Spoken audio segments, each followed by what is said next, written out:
Bonjour à tous et bienvenue dans cette nouvelle vidéo où on va parler d'un oral tombé à l'ENSMP en 2018. Donc c'est un oral qui est accessible niveau L1 sup, vous allez voir, il n'y a que du dénombrement. Et on va lire ensemble l'énoncé, donc on est accompagné du petit Sésame, la star de la chaîne, pour cette vidéo, j'espère qu'il va rester avec nous. Donc on considère une barrière circulaire qui est constituée de 17 poteaux dont 5 sont pourris. Il faut montrer qu'il existe un ensemble de 7 poteaux consécutifs, dont 3 sont pourris. Alors, n'hésitez pas à réfléchir par vous-même avant de regarder la correction, et je vais passer aux indications. Et voici pour les indications. Donc, il faut séparer les deux cas suivants.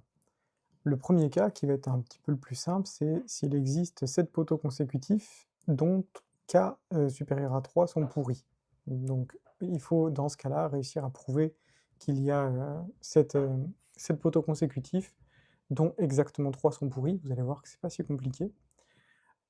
Et l'autre cas, c'est-à-dire que s'il n'existe pas 7 poteaux consécutifs, dont un nombre plus grand que 3 sont pourris, c'est-à-dire s'il y a 2 poteaux pourris ou moins par chaque intervalle de 7 poteaux consécutifs, et donc dans le premier cas, il faut répondre positivement à la question, et dans le second, il faut obtenir une contradiction. Donc en fait, il n'y a que le premier cas qui va apparaître. Donc n'hésitez pas à réfléchir encore par vous-même si vous n'aviez pas trouvé sans les indications, et je passe tout de suite à la correction. Bon, malheureusement, le petit Sésame, il est parti pendant que je mettais en place le reste de la vidéo. On modélise les 17 poteaux par le groupe des racines 17e de l'unité. Voilà, donc on le note, c'est l'ensemble des EI de Capi sur 17 pour K qui va varier entre 0 et 16. Donc ça nous fait effectivement une représentation circulaire. On n'aura pas vraiment besoin dans les détails de la structure de groupe, mais bon, ça nous permet de modéliser les choses, de visualiser un petit peu. Donc, et les poteaux pourris par un sous-ensemble de 5 éléments. Et on note aussi l'IM, donc ça va être l'ensemble des EI de Capi sur 17 pour K qui varie entre M et M plus 6, donc un intervalle de 7 poteaux consécutifs. Ok, donc ça c'est juste pour la modélisation, pour les notations, et donc on va faire le premier cas, donc K1, supposons qu'il existe IM, contenant, on va dire, D supérieur ou égal à 3, poteaux pourris.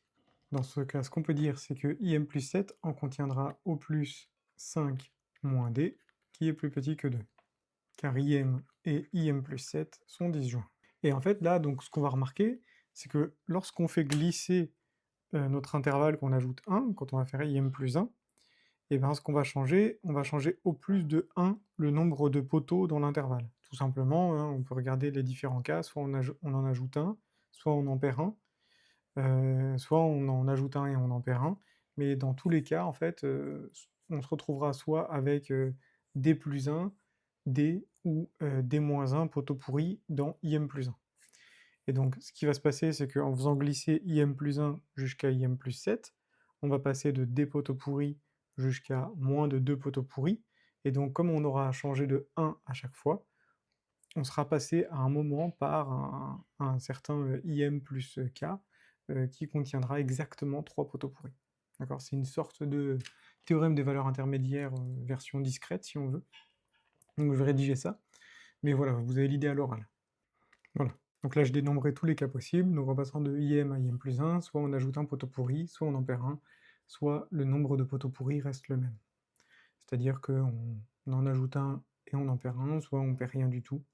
Donc l'intervalle entre donc l'écart entre deux intervalles consécutifs est d'O plus 1, si bien que pour passer de IM à IM plus 7, il existe un intervalle IM plus R qui contient exactement 3 poteaux pourris. Voilà, donc dans ce cas-là, on a réussi à résoudre notre problème, puis on va regarder dans le deuxième cas, donc le cas opposé au premier.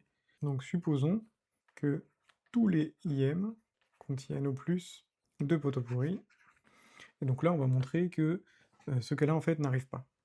Donc pour faire ça, en fait, ce qu'on va faire, c'est qu'on va essayer de chercher une quantité invariante à notre problème, et on va obtenir une contradiction à partir de là. Donc pour obtenir une quantité invariante, ce qu'on va faire, c'est qu'on va poser la fonction en fait, qui compte le nombre de poteaux pourris dans un intervalle IM. Donc on va poser soit f, qui va de 0, 16, donc on va voir donc quoi, et qui a m associe le cardinal de IM inter P. Donc le nombre de poteaux pourris dans IM.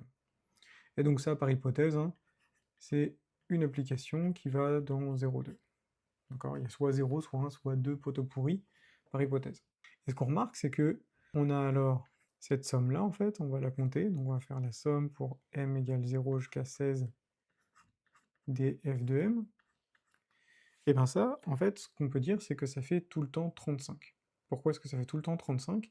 C'est parce que chaque poteau pourri, il va appartenir à exactement cet intervalle. D'accord? Si on a le poteau pourri et qu'il est en position k, bah, il va appartenir à l'intervalle ik, à l'intervalle ik-1, à l'intervalle ik-2, etc. D'accord? Donc en fait, il va se trouver dans cet intervalle. Chacun des 5 poteaux pourris ici va compter 7 fois, donc en fait, on va tomber sur 5 fois 7, ça fait 35. D'accord? Donc ça, c'est une quantité invariante à notre problème, c'est-à-dire que ça, cette somme vaudra tout le temps 35, quel que soit l'ensemble. Mais en fait, par ailleurs, par hypothèse, on peut aussi majorer chacun des fm par 2, par hypothèse. On a aussi la somme pour m égale à 0 jusqu'à 16 df de m, qui va être plus petit que la somme pour m égale à 0 jusqu'à 16 de 2. Mais sauf que là, on a 17 fois 2, donc ça fait 34. Et donc ça, c'est absurde. Donc ce cas-là n'arrive pas. Et donc en fait, il n'y a que le premier cas qui intervient, ce qui veut dire qu'en fait, comme on peut toujours se ramener au premier cas, et dans le premier cas, on a toujours un intervalle de 7 poteaux consécutifs qui contient 3 poteaux pourris, dans ce cas-là, on a réussi à prouver ce qu'on voulait. Voilà, donc j'espère que cette vidéo vous a plu. On a à nouveau la visite de la star de la chaîne pour conclure. Donc voilà, j'espère que cette vidéo vous a plu. En tout cas, je la trouve très sympa. C'est une vidéo donc une vidéo assez accessible, enfin c'est un énoncé qui est assez accessible, on peut même y réfléchir dans des classes avant la prépa, cet énoncé, et je trouve assez sympa hein, l'idée de passer par des invariants. C'est une idée assez centrale dans beaucoup de problèmes. On rencontre beaucoup ça en algèbre linéaire, quand on va regarder des invariants, par exemple de conjugaison, comme la trace, le déterminant, ce genre de choses. Enfin voilà, donc n'hésitez pas à me dire si cette vidéo vous a plu, si vous en voulez plus dans ce genre, qui sont accessibles en première année, ou alors des énoncés qui sont un petit peu originaux, qui sortent de l'ordinaire. N'hésitez pas à me dire ça dans les commentaires, et puis on se dit à bientôt pour une prochaine vidéo.